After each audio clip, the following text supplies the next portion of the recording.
Thanks for tuning in to the Nindie Nation podcast. We are a weekly show dedicated to all things independently developed for the Nintendo Switch. I'm Jeff, and I am joined by the man nominated at this year's Game Awards ceremony for Best Nindie-Focused Podcast Co-Host, Josh. I thank you, Jeff. How are you, sir? Good. I don't know if there was many other people that were nominated, but I think it's safe to say that you won. You know, I'm right on the trending gamer list. So go to the website, just write me in. Josh Brandt. It's a write-in. Right there. Yep, Josh me on from the Nindie list. Nation. Minus the Brandt. There we go. Minus the Brandt. As we always do, this week we will talk to you about the games that we've been playing on our beautiful, lovely Nintendo Switches. And we'll talk about the games that we hope you're playing. And then we'll dive into the games on sale this week and all of the great games coming out next week.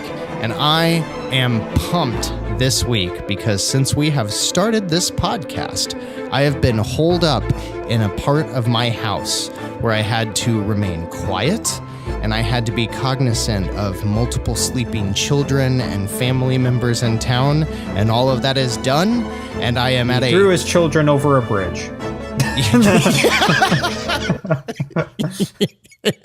Yeah. So this will be our last episode because I'm going to jail next week. Yeah.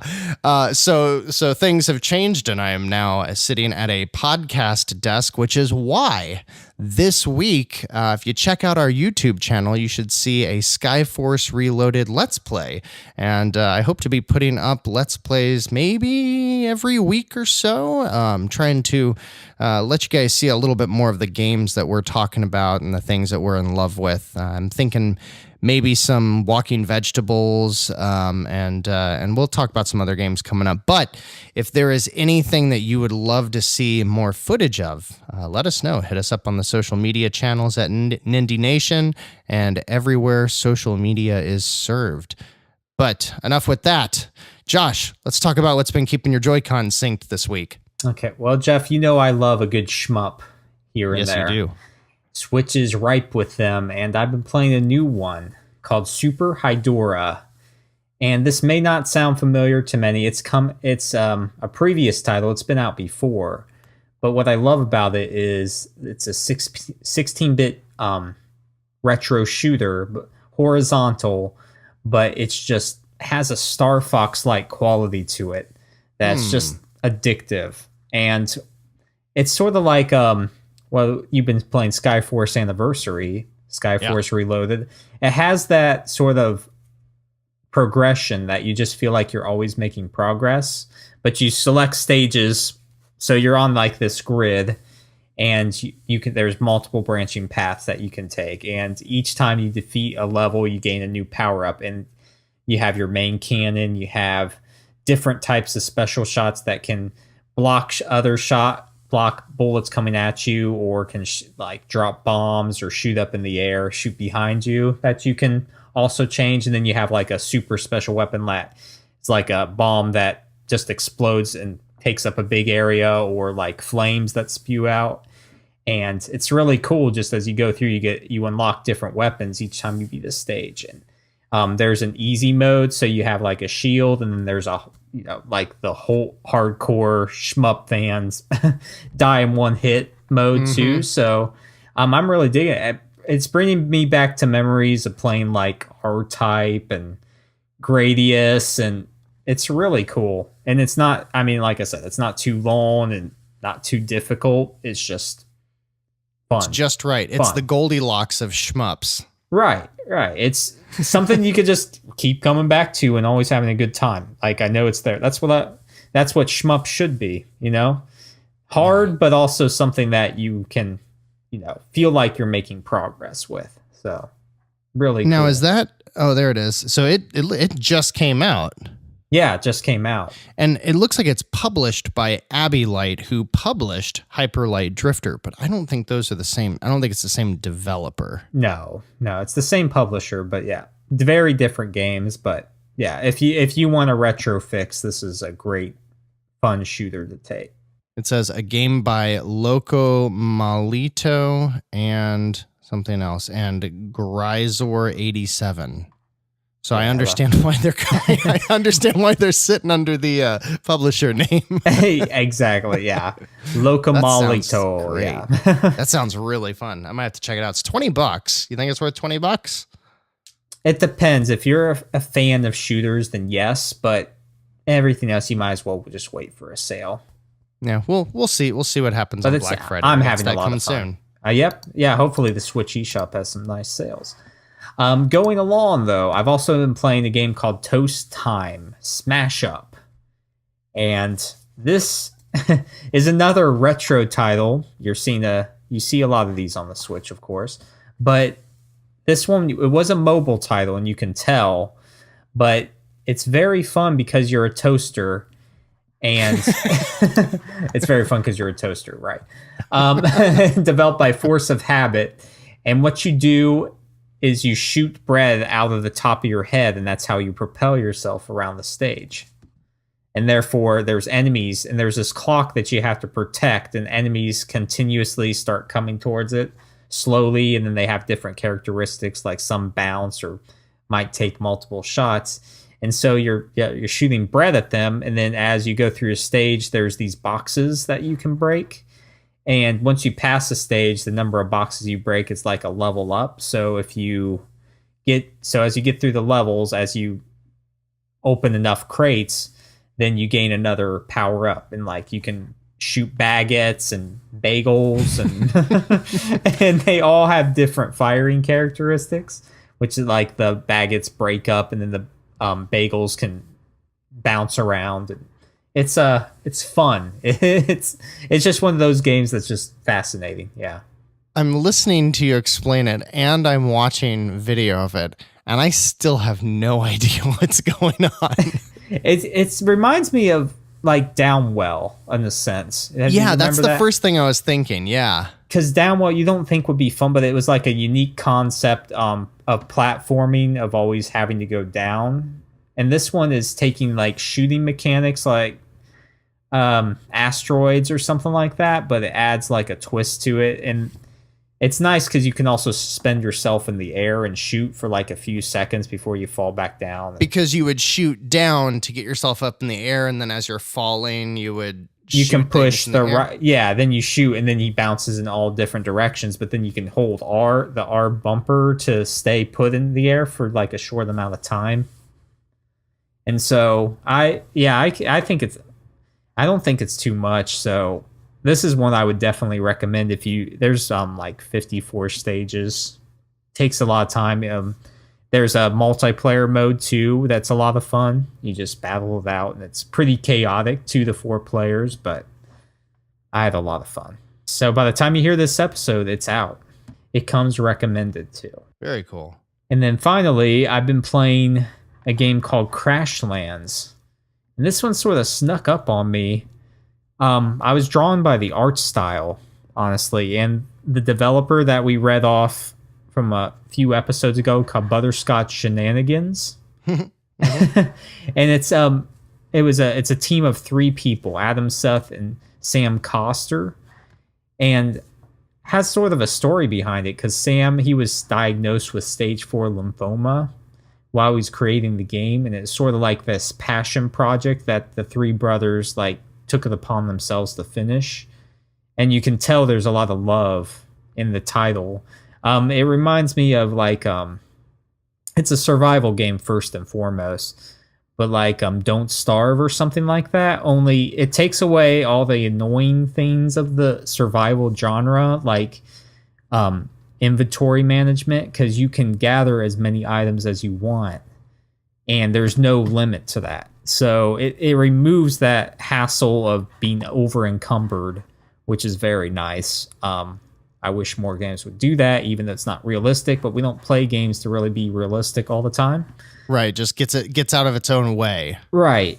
And basically, like you crash land on a planet and you're building up, your home, and then there's enemies. You have to build equipment to like mine, and it's very basic in presentation. It has a cute art style, but I had a lot of fun with it, and I can see it lasting for a while too. Like if it's pretty deep with all the items you can get and all the building you can do. I like the way the characters just kind of bounce around when they're walking around the screen. That reminds you of Cat Quest. Yeah, that's what I was gonna say. Yep, exactly like Cat Quest. Yeah.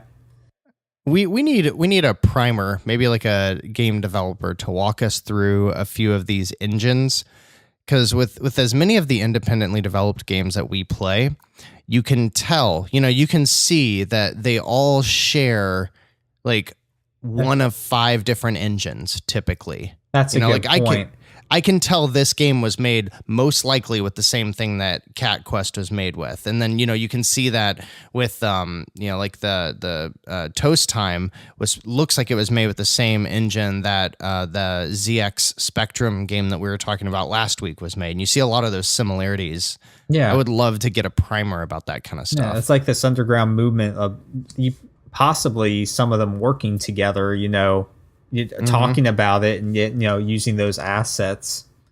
And that's what's great about the Indies scene, is that they can help each other. And you probably see a lot of that with different people leaving different studios and stuff and bringing what they learned from their previous jobs. So it's pretty cool. Yeah, absolutely. And like Hyper Light Drifter is another good example. That is like the same engine that Nuclear Throne is in. And there's a game coming out in a couple of weeks, 99 Vidas. I know that's in the same one. Yeah, exactly. But spoiler alert for later on in the episode. 99 Vidas. But yeah, that's what I've been playing. I have a few other games, but I'll save those for next week. So Right. Man, you got a lot of cool games that you're playing. I want to check out diverse, yeah. I want to check out Super Hydora. That one looks really cool. It is. That's definitely want to check that out. As far as shooters, yeah, that's one of the better ones I've played in a while. So yeah. And as I was moving family and setting up Let's Plays, and I can't stop playing Skyforce Reloaded, I haven't played too many new titles, but I've been promising for a long time that I would dive into Hollow Knight, and boy, did I do that. Did I do the rabbit hole. I am in the, what's it called? The Dust Hollow. I have dove into the Dust Hollow, and that game is awesome. It hollow. Man, it is. Yeah, it's such a cool game. It just, the motion of moving the character. So Hollow Knight is I do think it's a little derivative to call it a Metroidvania. It really feels like a little more of an adventure. I think it's better than calling it just that. Yeah, it's not just moving along a plane until you get a door and then finding the way to get past it. I feel like with Metroidvanias, a lot of times there's usually one primary path that you're trying to get through. And that's not the case in this. Like even Dead Cells, there's a couple of extra ways to get out of each level, but for the most part, you're on one of 2 or 3 paths. But Hollow Knight is just huge. I'm feeling a little overwhelmed right now, but that's because I haven't gotten as many maps yet. I only have 2 so far. But, I've fought 5 bosses so far, and those bosses, you talk about some blood pumping battles. Like those are awesome. It comes down to usually your last hit point. Yes, every time. It's very, a lot of things say Dark Souls like, but it really is like that adrenaline rush and just enjoyment of finally making it through. Yeah, it's so great.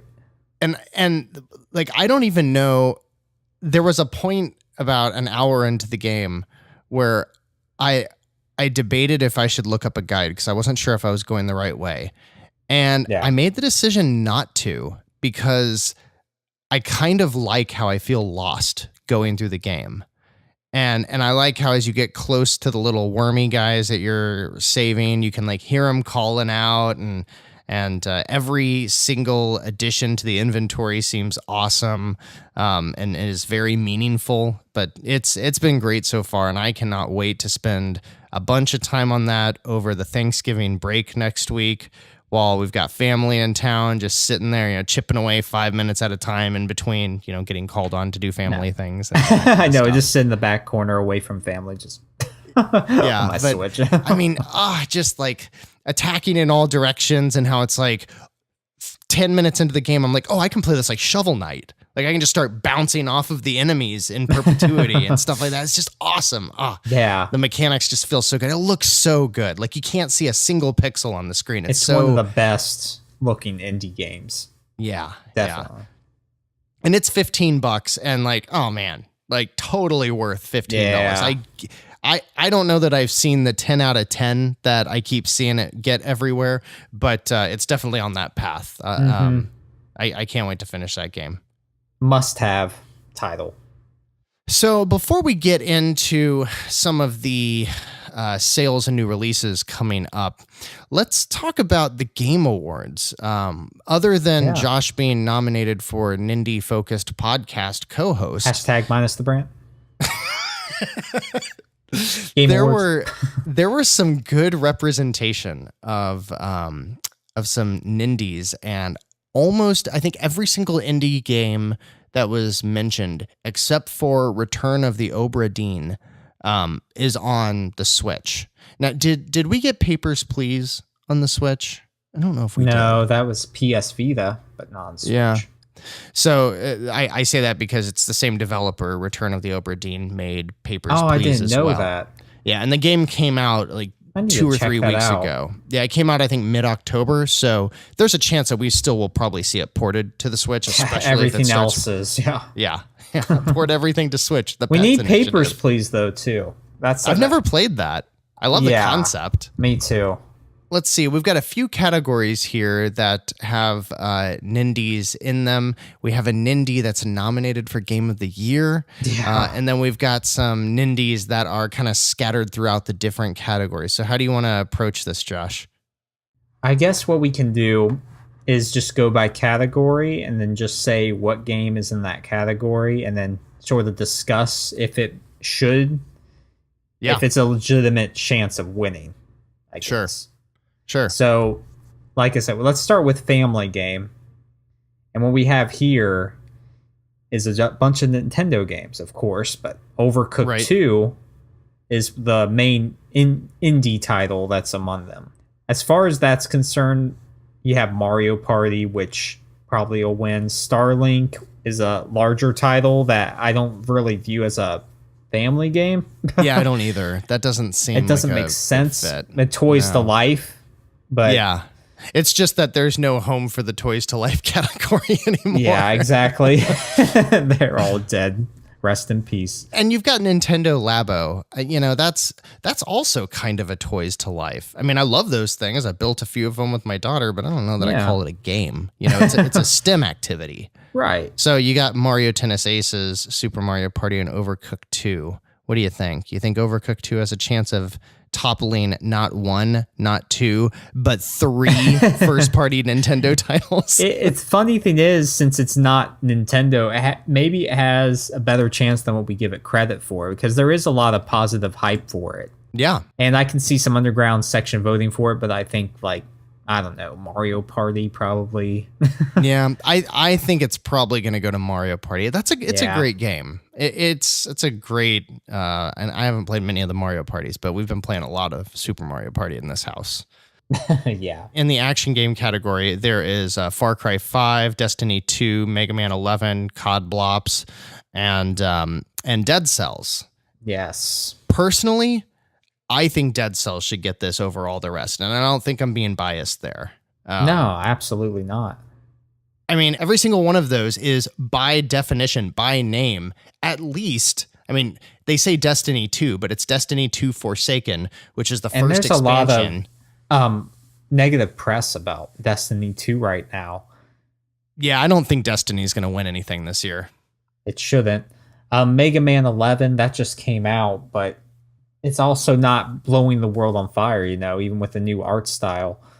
COD Blops 4, those are it's like always Call of the Duty same. 19. It's like, come on, guys. Yeah. I mean, Far Cry 5, I had a lot of fun with Far Cry 5. I love that game, but like you said, Dead Cells is just pure action based. That's more like a first person shooter. I don't know. There's needs to be. Yeah, that's an open world game. I mean, if it's called an action game, in Far Cry, you can explore and you can stand still and you can talk to NPCs.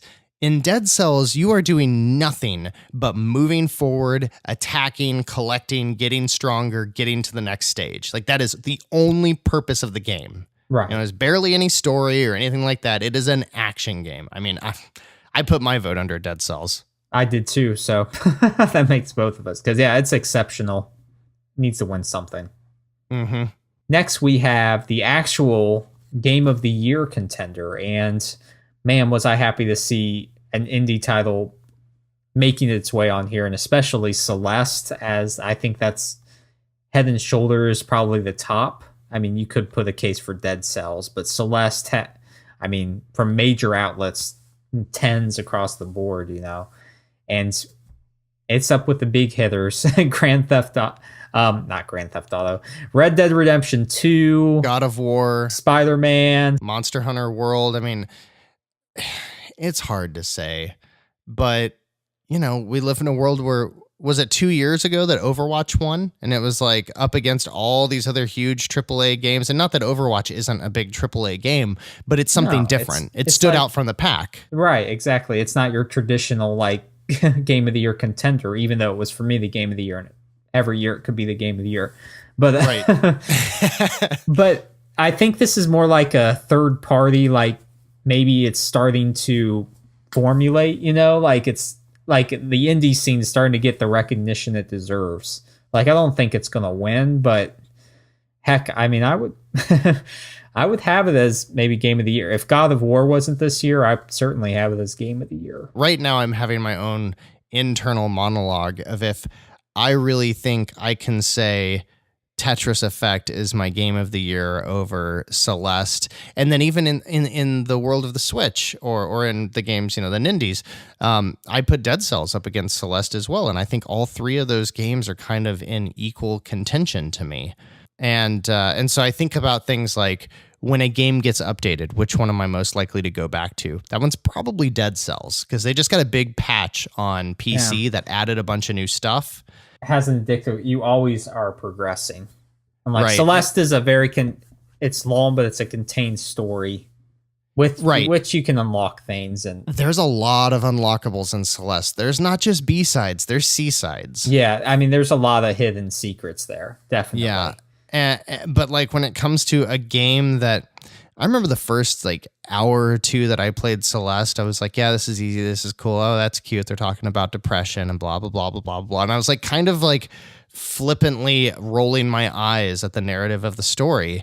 And one night it just took me and just I just felt like, maybe it's corny to say, but I felt like I connected with the game and I just got what it was doing. And it didn't, I just felt that connection with a game that when the music's pumping and you're doing that 45th try on that room that's impossible, and then you shoot off into the next room, and this whole second half of the game is just so intense. And it's similar with Tetris Effect, where you've got these massive blood pumping highs, and then all of a sudden you get a relief, and you get a chance to breathe, and you get to take in the game. And I think Celeste does that so well. Yeah, that's perfect gameplay. It's not the Mario type of gameplay, but as far as your direct control, it's the best. For what that game is, I do not think that they could have done anything better. I don't think. Yes, exactly.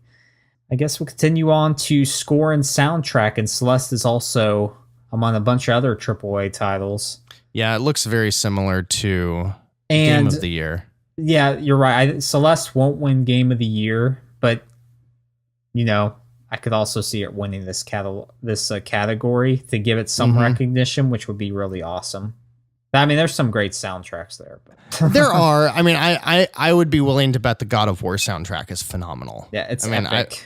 I've got to imagine that's just an incredible symphony and all that. Same with Octopath Traveler. What do we have next? Strategy, which includes Banner Saga 3 and Into the Breach.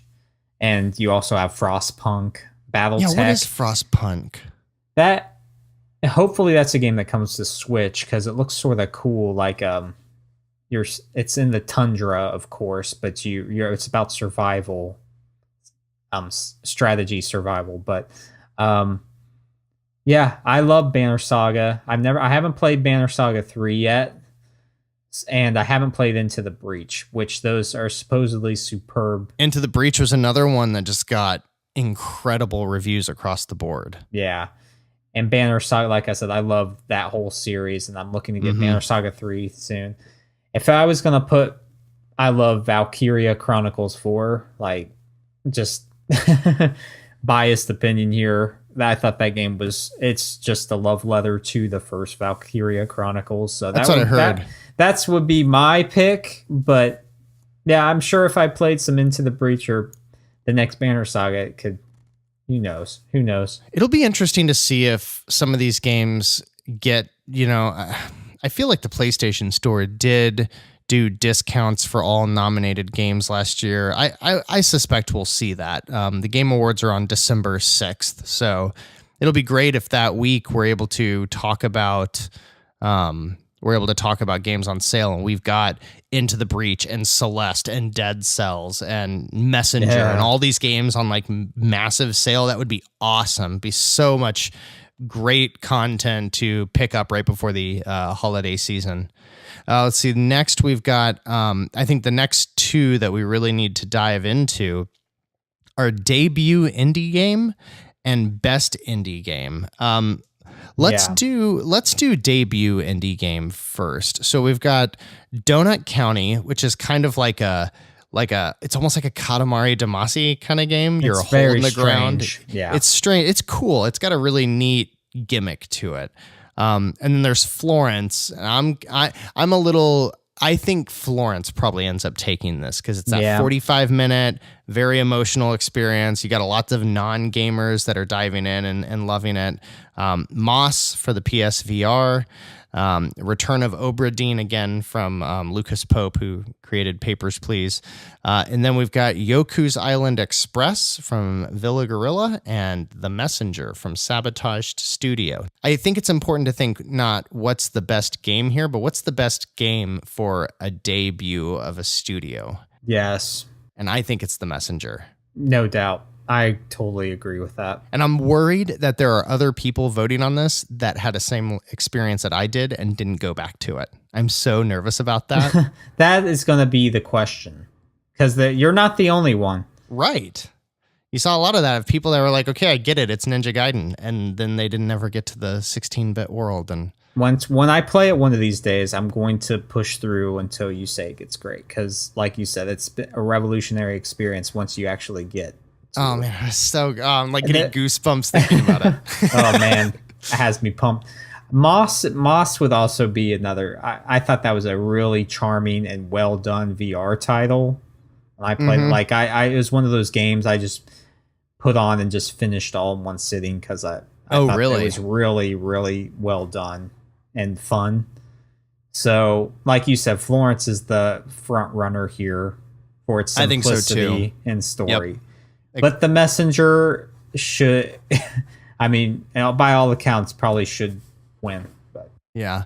And let's not discount Yoku's Island Express. It was a cute little game, and it got a lot of love on the Switch. Yeah, it's not a bad game at all. It's just, I think we both played it and got a little tired of it. Yeah, it's not a bad game. It's just not on the tier of all these other ones. Right. So. I hope that Villa Gorilla sold enough copies of Yoku that they get a chance to do it again. That's what I want to see. I want them to go back to it and do it again, refine it.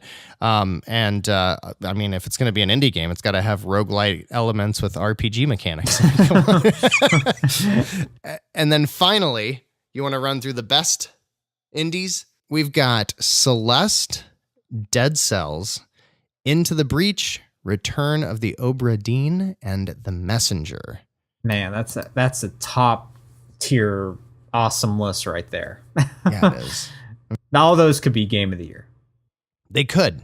I think if Celeste gets nominations or it gets awards in the other areas like score and soundtrack, for example, or narrative, then I'm okay with it not getting maybe best indie, but I feel like it's going to sweep or it's going to get nothing. They have to give something to Celeste. They have to.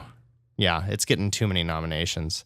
Yeah, like you said, Dead Cells among action game, it should win there, but it probably, I don't know if it will. So that would be The Messenger or Dead Cells, I think, are most likely in this category if Celeste hasn't taken something else. Yep, I agree. So again, the Game Awards are hosted on like basically every streaming platform you could possibly trip and fall into. It's a really cool award show. Like, it's one of the better ones. Jeff Keighley does an awesome job. He really does. Yeah. I mean, this guy kills himself all year, and he's talking about a ton of new announcements and all that. Oh, so I love it. You know, this we is should sort also of becoming like an E3. It is. Well, and as everybody's pulling out of E3, we should also talk about, speaking of game shows, Kind of Funny is doing their press conference. Is it the following day, December 7th, I think? Yeah, it's really close. And I think that's going to be chock full of indie games. I mean, they've pretty much said that it's a bunch of release dates and it's a bunch of new announcements, but not to expect AAA. Oh, I love that. I have a feeling that they're going to get like 2 or 3 hours of indie devs coming out and doing like a 10-minute pitch on their game. I kind of think that's what we're going to be expecting. We're going to have a good episode after these two shows. It's going to be one of those hour-and-a-half episodes for sure. Yeah. Cool. Yeah, I like it. All right. Well, we are moving on to new releases. On 11/16, Toast Time Smash Up, which I just talked about, from Force of Habit Games. Then we have Mars Chaos Menace from Byte 4 Games. And Jeff, do you have any info on this game? Hold, please. You're already doing this to me.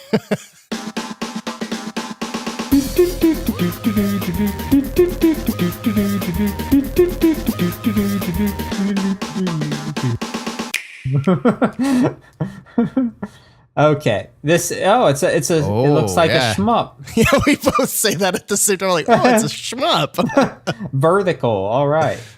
Cool. That looks pretty cool. Yeah, that does look pretty cool, actually. And you're not like a ship, you're a man. Just firing. Are you? Yeah, you're like a little astronaut guy. Hey, that's pretty actually cool. It looks sort of cool, actually. A new approach to arcade shooters featuring 3D graphics and all kinds of visual effects. So this guy, they reintroduced the twin stick shooter genre with Demon's Crystals. You ever heard of that? No. I've never heard of that either. Interesting. Okay. Well, I have that. Then next on 11/20, we have Moto Racer 4 from P-Cube, and they are a developer that puts a lot of games on here, so it's pretty high quality. So if you're into a motorcycle racer, it's probably a great title to have. Then we have Warframe from Digital Extremes. This is free to play, I believe. Yes. It's a free to play game. Have you ever played Warframe? No, I'm not into that sort of thing, but I hear a lot of people really like it, though. So. Did you ever play Mass Effect? Yeah. Did you play Mass Effect 3's multiplayer? Not too much. I think I played 2 a lot. Okay, because Mass Effect 3 had the multiplayer mode, and it was kind of like a horde mode, like territory control, and that's a lot of the core concept behind Warframe. Okay, then I must have, because I played a multiplayer in Mass Effect. So. Yeah, I think it was only in Mass Effect 3 multiplayer. But that's kind of what Warframe is like. But then you've got lots of different classes and characters like in Overwatch. It's pretty neat. I've spent a couple of times with it. Yeah, the amount of stuff that they've put into that game is really cool. I think it's like one of those quiet games like an EVE Online where like you don't know a bunch of people that play it, but yet it's got like 2 million people that are logged in every single day. It'll be good to have that on the Switch. Yeah, it looks pretty cool. Then we have Colin Thiel's Storm Boy, the game from Blowfish Studios. We'll just call it Storm. It's just known as Storm Boy. But this looks like a charming little adventure game, and not much to say to it. You should just check out some pictures because it looks like it tells a pretty intricate story. Are we supposed to know who Colin Thiel is? I know that's like Joe Devers. Jeff, come on. How could you not know this guy? Colin Thiel. Oh, okay. He's another author. Who is... Oh, and he writes a book called Storm Boy. Yeah, maybe it has. He's an Australian author. Yeah. What was that game I was thinking of that came out for PS4 and Xbox One? First person adventure game. Oh, it was one of my favorite games last year. I forget the name. Firewatch? It's in that same. Firewatch is coming to Switch though. Yeah, I know. I saw that. Ah, dang it. What'd you do in it? It's like, okay, so it's like a house built on multiple layers. What is that called? And then you Not go Gone through. Home? No, it's not Gone Home. It's What Remains of Edith Finch? yeah, there it is. What Remains of Edith Finch? Boom. Anyways, I what love were we that. talking about? No, I was just saying Storm Boy, it sort of that reminds me of that in a sense. okay. And in the intimacy of it. So Got okay. it. Next we have YouTuber's Life OMG from You Play Online. And I got to think You Play Online is not related to the Ubisoft like points program thing. I don't think so. Yeah, it looks like a time waster simulator thing. Yeah. And it's going to be $30. No thanks. On 11/21, we have Desktop Soccer from Satbox.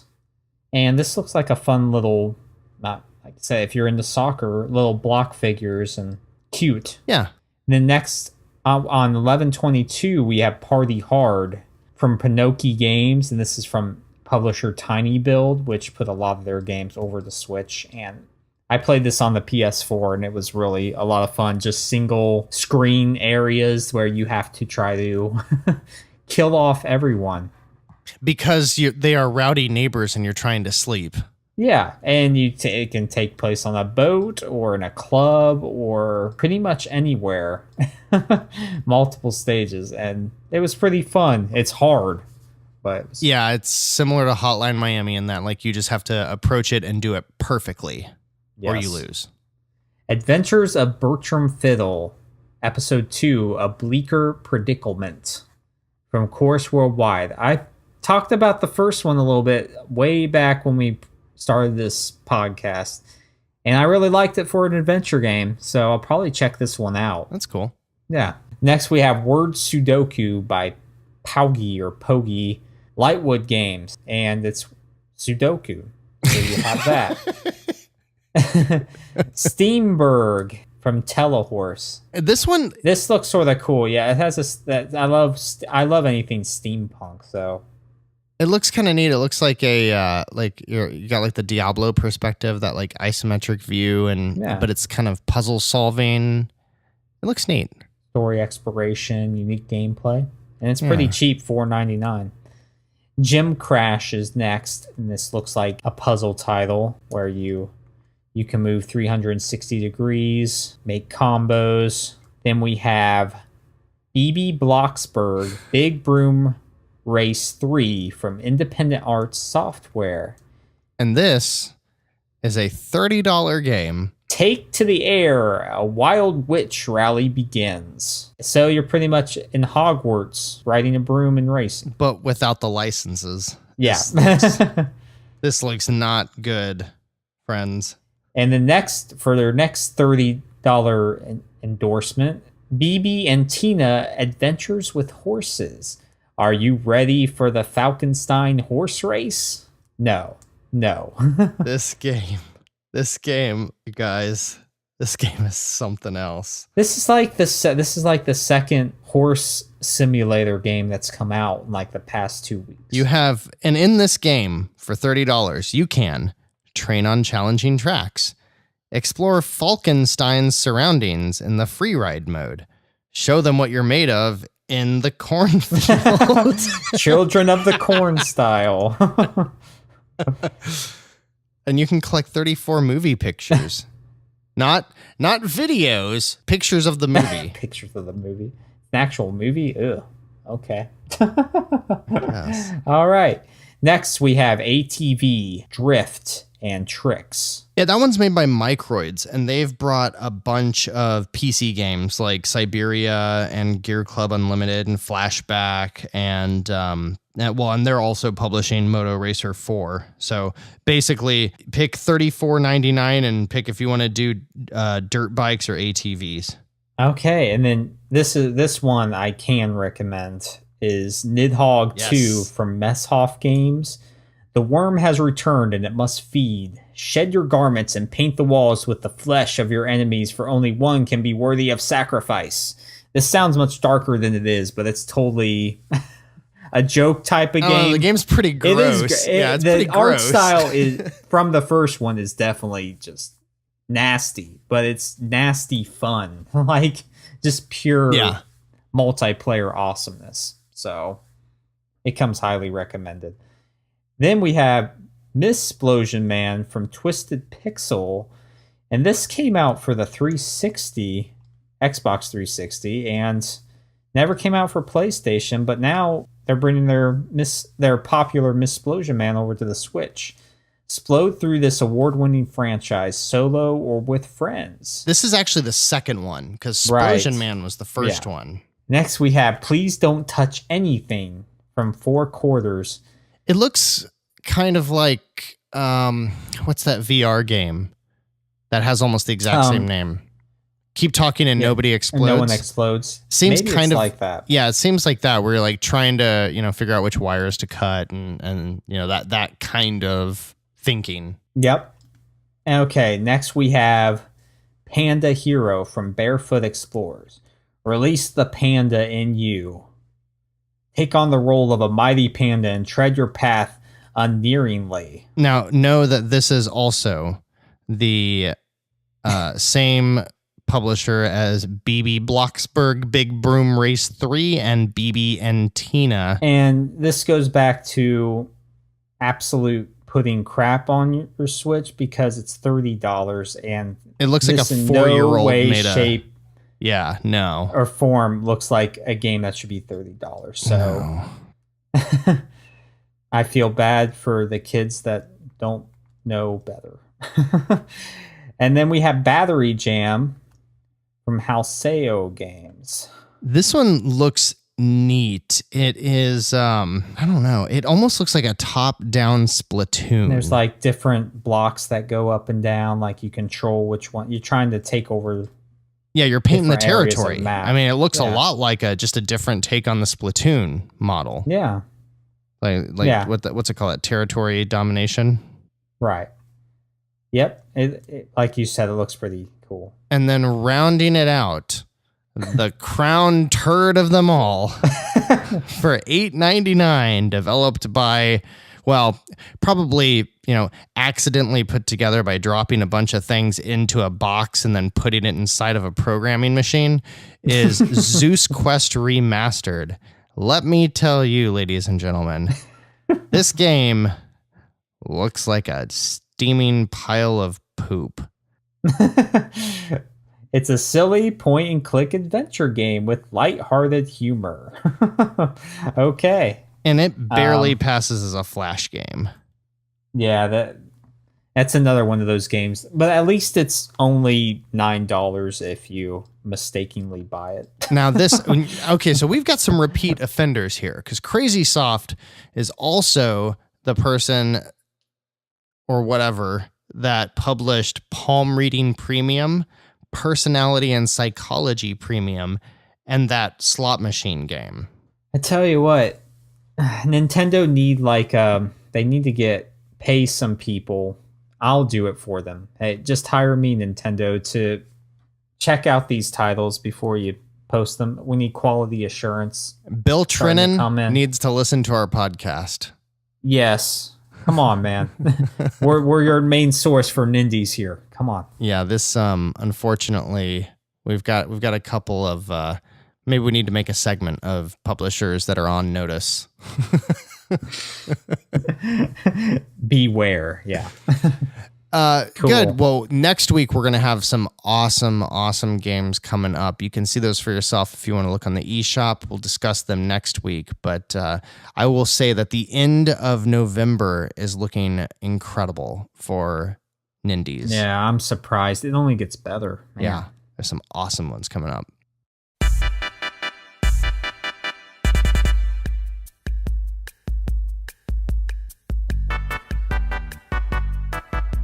Let's talk about what's on sale this week. We got a few good ones. Yeah, sure. To lead it off, let's hit on Battleship Brigade for 40% off, which is $11.99. I bought this. I have not played very much, unfortunately, but it mixes Match 3 Puzzler, one of my favorite puzzle genres, and what's the other genre? It's like a side-scrolling hack and slash kind of thing, isn't it? Yeah, sort of hack and slash in a way. Whatever. It looks cool. I just never got around to it. So. And then we've got a couple of games by our friend Jules Watson, Mutant Muds Collection, and that includes 3, I think, Mutant Muds games. Yeah. And it's 50% off, $7.49. If you want some fantastic 2D puzzle platforming that is just brutal, I mean, those might be, if you're taking the balance of difficulty and quality, the Mutant Muds games might be, I mean, they're definitely at the top of the pile. I don't know if they're the best, but they're definitely up there. And for $7.50, you get a ton of content in that package. And then the king of indie games that it could be certified as that, Rocket League, is 40% off, $11.99. And this is just a fun multiplayer car soccer game that probably should be in your library if it isn't already. Yep. And we've got Runner 3, which came out, I think it came out over the summer, and it's coming out this week on, I think, the other platforms, because it was Switch exclusive for a while. If you guys haven't played the Bit Trip Runner games, you ever played any of these, Josh? Yeah, I like number 2 is really awesome. I've heard not as good things about Runner 3 though. Yeah, me too. So just a heads up. I will also say though, we should follow up on this because it is getting a huge patch with new content. It's fixing a bunch of stuff. So it's kind of they were waiting to release the title on other platforms until they had this big fix or this big patch ready.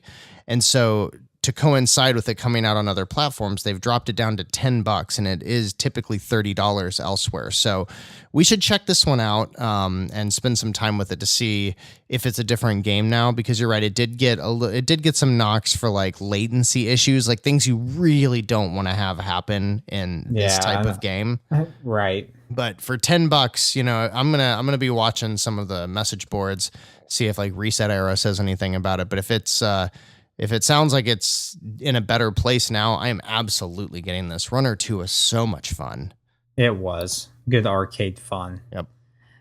Next I'll hit on 8-Bit Dungeon Plus for 40% off at $5.39. This is basically, as the name implies, just a dungeon crawler, but it's a lot of fun. Lots of upgrade options, retro art style, like many games, but it was a lot of fun and worth that price right there.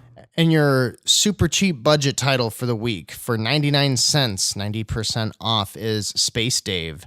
This is the spiritual successor or prequel or something to Whoa Dave. I remember Whoa Dave. No, I never played it, but it's a very classic homage to early like 70s arcade games. So if you're a fan of like Missile Command and some games like that, you'll find a lot here with Space Dave. And it's got great humor and it's a great game. It really is. So I would say look at a couple of screenshots, and if you think that seems pretty cool, then this is one of great quality and definitely worth $1. Oh, cool. Might check it out. Then we have Paper Wars for 50% off at $4.99. And this one has a neat art style. It's all paper drawn. Very, very repetitive, though. It's a twin stick shooter when I played it. And I think that price is probably fair for it if you're into twin stick shooters. But otherwise, it doesn't really do anything special. So I think the one I'm going to pick up this week. Did you ever play Vertical Drop Heroes? I can't remember if you played that one or not. Yeah, I think I have it for Vita, actually. I've just never played it. Oh, okay. I should see if I have it on Vita too. But it is 60% off at $3.99. Came out a couple of months ago. We talked about it on the show. I love the notion of this game. It is your roguelike action game. I think at the time I was so deep into Dead Cells that I thought this seemed like a lot of the same to that kind of. But I'm in the mood to try something new now. It's $3.99. And I think that's the one I'm going to pick up this week. Awesome. And then some other ones that we can hit on real fast. Flame in the Flood is 50% off for $7.49. And I've heard good things about it. I've never played it, but as far as adventuring and I guess you're on a raft and you go to different islands, it seems like a cool concept. So it might be worth checking out. And then Serial Cleaner, I own this on the Switch, so I can't see the sale price, but I recommend it for a variety, for the unique premise of being a stealth game, but that you're cleaning up crime scenes instead of, assessing how it was done and whatnot and trying to avoid the security that's on hand. It was a lot of fun. It had that that 70s like look to it, which was really cool. So some good stuff to check out. Yeah, wet your whistle as you get ready for Thanksgiving. Man, that's a lot of information. Yeah, it is. There's a lot of good stuff coming. Man. Well, if you want to tell us about the games you're playing, we would love to hear it. And as a reminder, you can go check us out on YouTube, and you can see Let's Plays for 20XDX and Skyforce Reloaded, both of which are right at about half an hour. And the way that I structured both of those is giving you a little bit of a taste of the very, very early stage of the game, as well as what some later stage looks like. So you can choose to just see a taste or see, how cool either of those games can eventually get after you spend some time with them. You can also check us out on Facebook. We have a Nindie Nation group out there with some people out there chatting about what they're playing, and it's a great place to follow us and see sales and learn about what we're going to be discussing on the show beforehand. And then you can find us on Twitter at Nindie Nation for the overall group. And then you can find Josh on Twitter at _the_Brant. You can find me on Twitter at Nindie Jeff. And we are a part of the Nintendo Village Network. Josh, tell them about that. Okay, well, it's a great site for everything Nintendo-based. The Nintendo Hypecast from Antonio Guillen is a great daily-like show that has a lot of Nintendo information that I highly recommend. We have reviews, we have feature articles. There's a YouTube channel that you should check out with a lot of great content from the many shows on here. Nintendo Nostalgia is the most recent show to join. It's a great show. I mean, I can't recommend enough. I was on the Donkey Kong Country 2 episode and GoldenEye, and that was a lot of fun. We should get our videos up there on the YouTube channel for Nintendo Village. I will ask about that because, I told him that we had our own YouTube, but he could probably put us up there too. Yeah, so, that'd sure. be good crossover stuff. Yeah. Well, thank you all for listening and joining us this week as we walked through the games we've been playing, what we hope you're playing, what's on sale, and what's coming out next week. Until then, I'm Jeff, nominated for the best Nindie podcast co-host over there is Josh. We're Nindie Nation, and until then, keep your Joy-Con synced. So long. Sucker!